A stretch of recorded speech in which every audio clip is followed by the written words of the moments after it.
Alright mga katropa, ito may nabili tayo sa online sa Shopee. Pero matagal ko na itong nabili. Ito lagi kong ginagamit kasi effective siya guys. May kasama na siyang foam sa loob. Ayan. Kasi ito yung laman niya. Medyo mauubos ko na yan. Ginagawa ko, pinapahid ko lang din yan.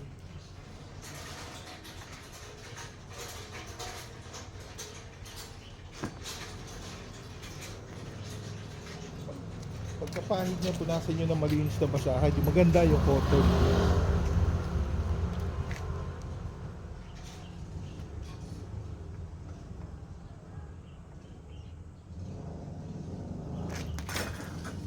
Ngayon, tignan natin yung tubig na ilalagay ko.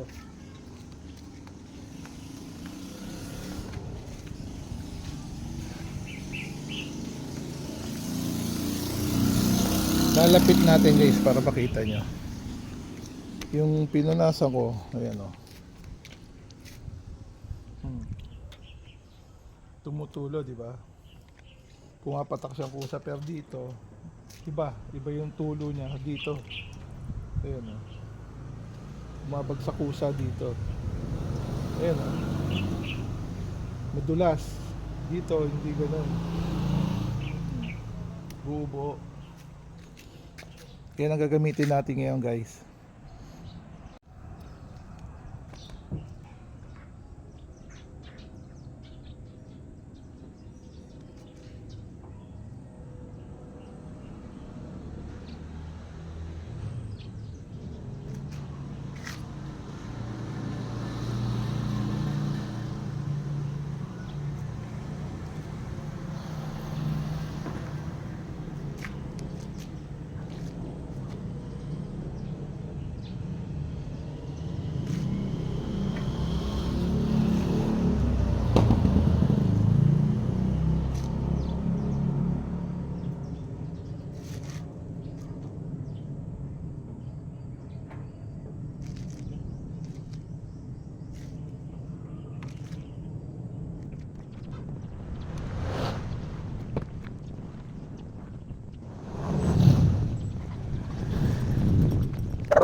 Ayan guys, tapos na tayo maglinis. Ayan. Sana nakatulong sa inyo yung video na to para makatipid tayo sa mga car wash natin. Kasi kapag kaganyan, at least magka-car wash tayo 1 buwan, 2 buwan. Pag umuulan, nabasa, punas lang tayo ng punas.